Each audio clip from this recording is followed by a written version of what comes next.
إن الذين يكتمون ما أرسلنا من البينات والهدى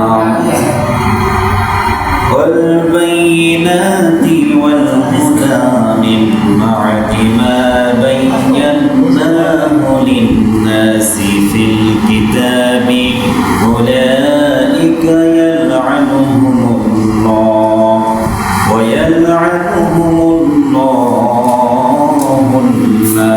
اللاعنون.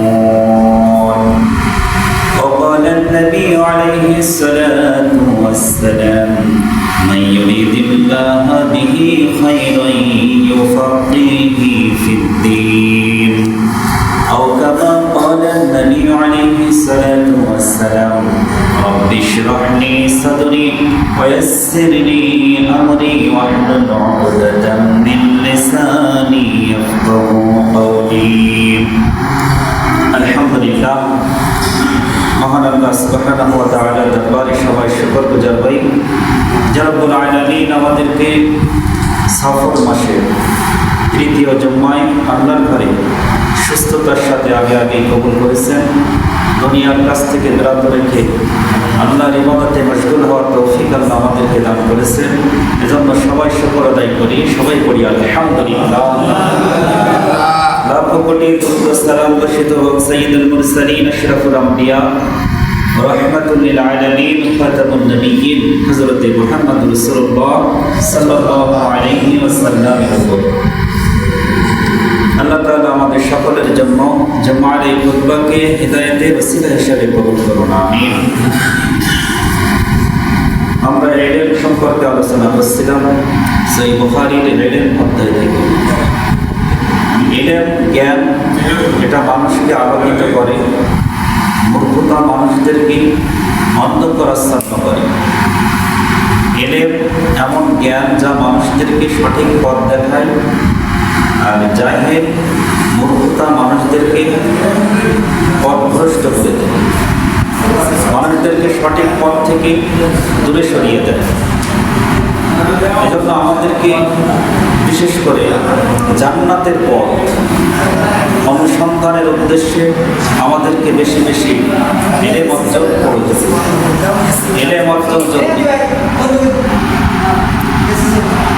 ইলম অর্জন জরুরি এজন্য যে যাতে আমরা জান্নাতের পথ থেকে দূরে সরে না যাই, জান্নাতের পথ থেকে দূরে যাতে আমরা সরে না যাই, এজন্যই আমাদেরকে বেশি জ্ঞান ইলম এটা অন্বেষণ করতে হবে। এবং মিজানের পাল্লায় আমল ভারী করার জন্য ইলম জরুরি। এমন অনেক মানুষ আছে যারা অনেক জ্ঞান, অনেক আমল, কিন্তু সেগুলো ভুল। জ্ঞান না থাকার কারণে তাদের এই অনেক প্রচুর আমলগুলো এগুলো ধোলার নেয়। হাদিসে আসছে কিছু মানুষের আমলগুলো, কিছু মানুষের নামাজের, কিছু সালাতকারীর সালাত তাদের মুখে ছুঁড়ে মারা হবে, ধুলোবালি নেয়, তাদের মুখে ছুঁড়ে মারা হবে, কারণ সেগুলোর মধ্যে কিছু ছিল না, সেগুলো ধুলাবালির ন্যায় হয়ে গেছে। কিসের কারণে? ইলমহীন আমলের কারণে। যে আমলের কোনো শুদ্ধতা ছিল না, যে আমলের মধ্যে কোনো সুন্নাতের নাম নিশানা ছিল না। রাসূল সাল্লাল্লাহু আলাইহি ওয়াসাল্লাম যে নামাজ দেখিয়ে গেছেন সেই নামাজ ছিল না। এক সাহাবী এক মসজিদে যেয়ে দেখলেন কি যে সম্ভবত সাহাবীর নাম হুযায়ফা ইবনে ইয়ামান রাদিয়াল্লাহু তাআলা, তিনি গেলেন মসজিদে একজনের নামাজ দেখলেন, নামাজ শেষ করে বললেন যে আমি রাসূল সাল্লাল্লাহু আলাইহি ওয়াসাল্লামকে যে নামাজ পড়তে দেখেছি তোমার সেই নামাজ নেই, তুমি নামাজ আমার পড়ো। তাহলে নামাজ রাসূল সাল্লাল্লাহু আলাইহি ওয়াসাল্লাম আমাদের যেভাবে শিক্ষা দিয়েছেন সেভাবে যদি না শিখি, সেইভাবে যদি না পড়ি, তাহলে যদি এই নামাজ আমাদের ধুলাবালির ন্যায় মুখে ছড়ে মারে, তাহলে সেটা বড়ই আফসোসের ব্যাপার। রাসূল সাল্লাল্লাহু আলাইহি সাল্লাম নামাজ শিক্ষা দিতেন। এক সাহাবী নামাজ পড়ছেন তার সামনে, নামাজ শেষ করলেন, বললেন আবার পড়ো, আবার শেষ করলেন, বললেন আবার পড়ো, আবারও শেষ করলেন, বললেন আবার পড়ো। মানে পড়তে বলছেন আর সে পড়ছে, কিন্তু এর মধ্যে জিজ্ঞাসা করেনি যে রাসূলুল্লাহ আবার পড়তে বলছেন কেন, আমার কোনটা ভুল হয়েছে। রাসূল সাল্লাল্লাহু আলাইহি সাল্লাম চাইছিলেন যে আমার কাছে জিজ্ঞাসা করুন। পরে তিনবারের পরে জিজ্ঞাসা করি ইয়া রাসূলুল্লাহ আমার কোথায় ভুল হয়েছে। বললেন যে তোমার নামাজের ভিতরে চামনি তাকানো। নামাজের মধ্যে যদি কেউ ভিন্ন দিকে তাকায় তাহলে তার নামাজ বলেছে এটা শয়তানের সোবত মেরে। শয়তান নামাজ চুরি করে নেয়। যদি তোমরা এদিকে ওদিকে তাকাও তাহলে শয়তান তোমাদের নামাজকে চুরি করে নেয়।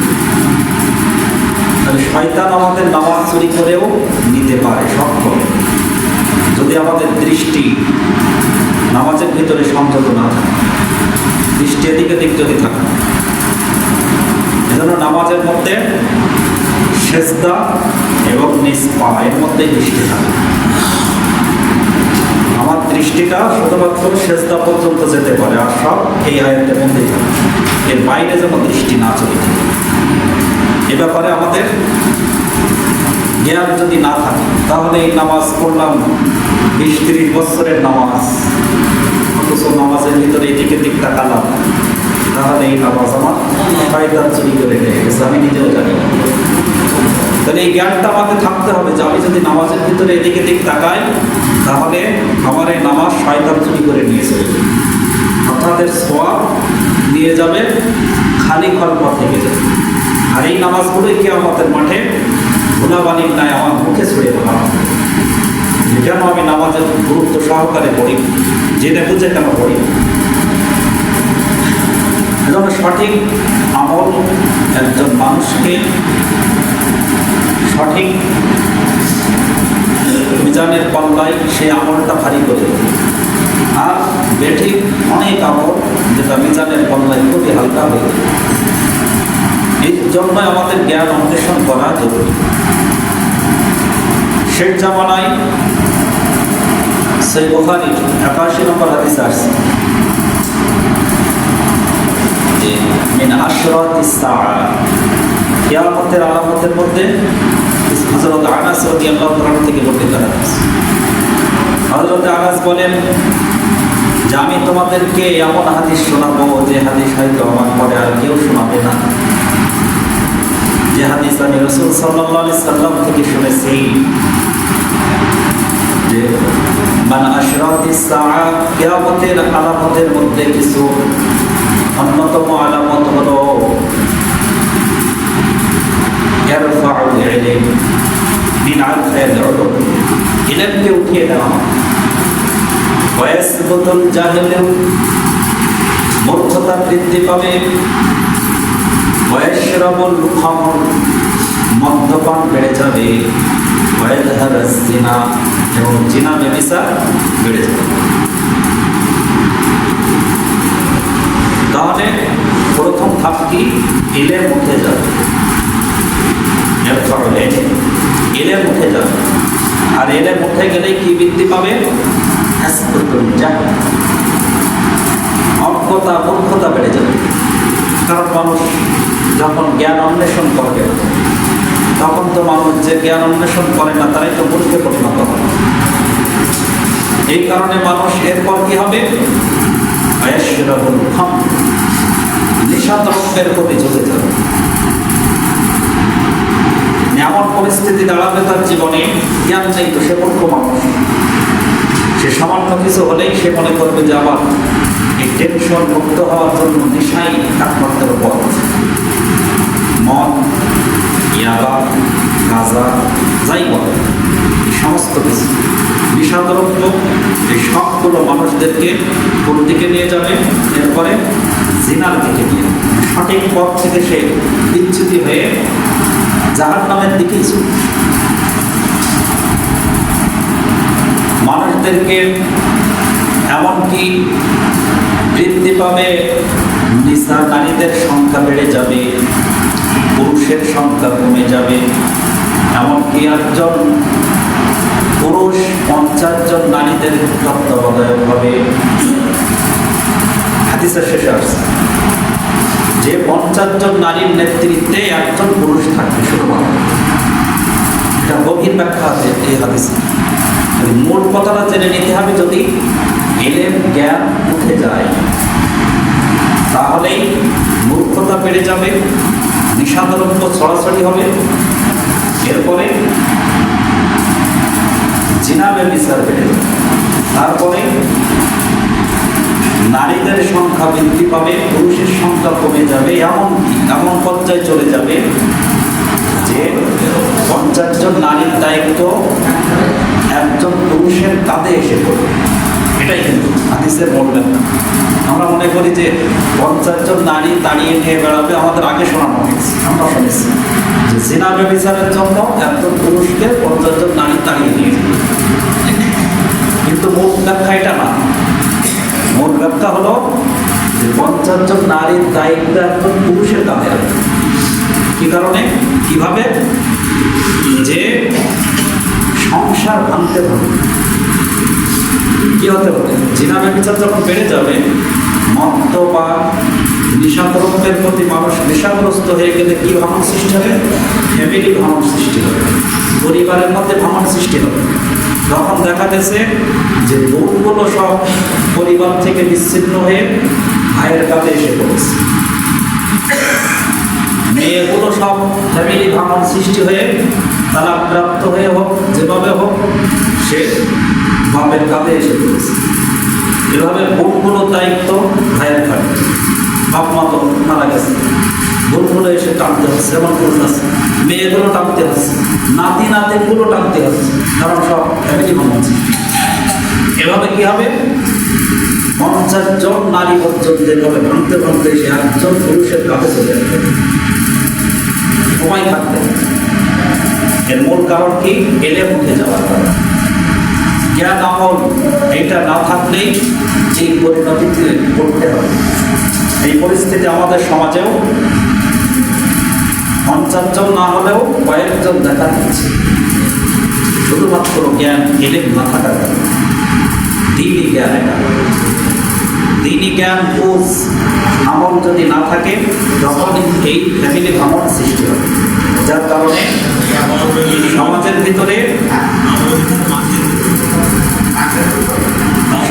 ভিতরে নিশাদ্রব্যের ছড়াছড়ি, এটা ভয়াবহ জিনিস। হাদিসে আসছে রাসূল সাল্লাল্লাহু আলাইহি সাল্লামের কাছে একদল লোক আসলেন যারা খুবই হতদরিদ্র, এমন অসহায় ব্যক্তি যাদের বর্ণে পশম দিয়ে জড়ানো, কোনো পোশাক নেই, পশমি পোশাক বলা হয়েছে, মানে পশুদের পোশাক পশম জড়িয়ে তারা এসেছে কোনো রকমভাবে, যাদের কোনো ভালো পোশাক নেই, এতটা তো। রাসূল সাল্লাল্লাহু আলাইহি সাল্লামের কাছে আসলে রাসূল সাল্লাল্লাহু আলাইহি সাল্লাম ছিলেন দয়াময়, তার মায়া লাগলো এদের দেখে। তখন সাহাবীদেরকে বললেন, তোমাদের যা যা আছে এদেরকে একটু সাদাকা পাবো। এরা এমন দরিদ্র যে এদের পোশাক পর্যন্ত নাই, আমার কাছে আসলো, এমন অবস্থায় তোমরা একটু কিছু দান সাদ করো। তো প্রথমেই সাহাবীরা আসলেন, একটু দেরি করলো, যে কেউ নিয়ে আসছে না। রাসূল সাল্লাল্লাহু আলাইহি সাল্লাম তো মুখটা মলিন হয়ে গেলেন, চেহারাটা মলিন করলেন, যে কেউ আমি এটা বললাম আর কেউ আনলো না। হঠাৎ দেখলেন একজন আনসার সাহাবী এক টুকরা রূপার মুদ্রা নিয়ে আসলেন, নিয়ে তাকে দেওয়ার সাথে সাথে দেখলেন এবার আরো এরকম অনেক এবার নিয়ে আসলেন। নিয়ে আসার পরে এবার কি বললেন? রাসূল সাল্লাল্লাহু আলাইহি সাল্লাম বললেন, যে ব্যক্তি সুন্নাতে হাসানা একটা চালু করবে, ভালো কাজের একটা প্রচলন যে ব্যক্তি করবে। মানে একজন সাহাবী নিয়ে আসার কারণে কি সবাই নিয়ে আসে, তাই এটা দেখে বলুন যে সুন্নাতে হাসানা এটা একটা ভালো প্রচলন, এই ভালো পরিচালক যে প্রথমে শুরু করবে, এরপরে যত মানুষ সেই ভালো কাজগুলো করবে, সমপরিমাণ সওয়াব এই শুরুর ব্যক্তির আমলনামায় লেখা হবে। চিন্তাত্র বিপরীত আবার বললেন সুন্নাতে সাইয়্যা, যে ব্যক্তি খারাপ কোনো জিনিস প্রচলন করবে সমাজে, আর সেই রীতি যত মানুষ প্রজন্মের পর প্রজন্ম মানুষ এই রীতি পালন করে যাবে, গুনাহের কাজ, পাপের কাজ, যত মানুষ গুনাহগার হবে প্রজন্মের পর প্রজন্ম, এই সব গুনাহের অংশ ওই প্রথম ব্যক্তি প্রচলন করার কারণে তার আমলনামায় লেখা হবে, কিন্তু কোনো লা ইয়াকুস, কোনো কমানো হবে না, কারণ আমলনামা থেকে কমবে না। যেমন ভালো ব্যক্তি যে ভালো সুন্নাতে হাসানা চালু করেছে, এই সুন্নাতে হাসানা যত মানুষ পালন করেছে সব তার আমলনামায় একটা অংশ যাবে, কিন্তু এদের থেকে কমানো হবে। ঠিক তদ্র সুন্নাতে সাইয়্যা, খারাপ প্রচলন সমাজে যারা প্রথম চালু করবে, যত প্রজন্ম এই পাপে পাপিষ্ট হবে, সব পাপ তার আমলনামায় যাবে যে শুরু করেছে, কিন্তু এদের থেকে কমানো হবে না, এটা অতিরিক্তভাবে দেওয়া।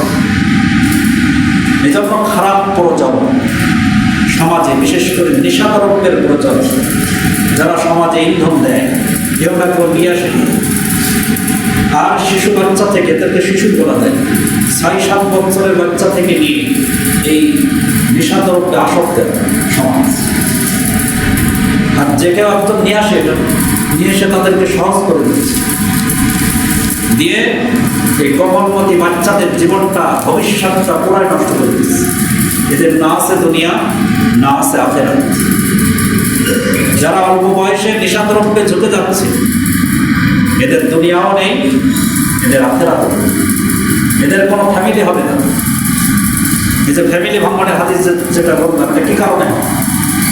যারা এই মদ্যপানে আসক্ত, যারা নেশাদ্রব্যে আসক্ত, এ তো ফ্যামিলি চালাতে পারে, কারণ একটা ফ্যামিলি চালাতে গেলে অনেক দায়িত্ববান হয়। একটা ফ্যামিলি যদি কেউ সক্ষমভাবে চালাতে চায়, তাহলে তার অনেক দায়িত্ববান হওয়া লাগে। তার ঘুমাতে যাওয়ার আগ পর্যন্ত সময় তাকে একটু ভাবতে হয়, চিন্তা করতে হয়, কালকে কি কর্ম করবে। তার ফ্যামিলির জন্য কেউ অসুস্থ হলে তাকে চিন্তা করতে হয়, তার ঘুম ভাঙকে চিন্তায় সংসারের দায়িত্ববান, কারণ সে কি দায়িত্ববান। কিন্তু যে নেশাদ্রব্যে আসক্ত, সে কি কাউকে নিয়ে ভাবে? কে খাইলো কি না খাইলো যায় আসে না, কে অসুস্থ কি সুস্থ ওটাও যায় আসে না। কালকের আমার ফ্যামিলি, আমার সন্তান, আমার স্ত্রী, আমার পিতামাতা কি খাবে তার কোনো যায় আসে না। সে ওই নেশাদ্রব্যে কখন যাবে, তার পায়ের তলা থেকে নিয়ে চুলের আগা পর্যন্ত সবাই আসক্ত হয়ে যায়, যে তখন সে ওই মজলিসে যাবে। এই আসক্তে তাকে ঘিরে থাকে, শয়তান তাকে অ্যাটাক করে দিয়েছে, সে অন্য চিন্তা করার সময় নেই। এজন্য এটা ছোটোখাটো দিক। এজন্য সমাজে যারা এই সমস্ত জিনিস নিয়ে এই কমলমতি শিশুদের ইহকাল পরকাল সব নষ্ট করে দিচ্ছে, এদের একটু ভাবা উচিত যে তাদের পরিণতি সামনে কি আছে।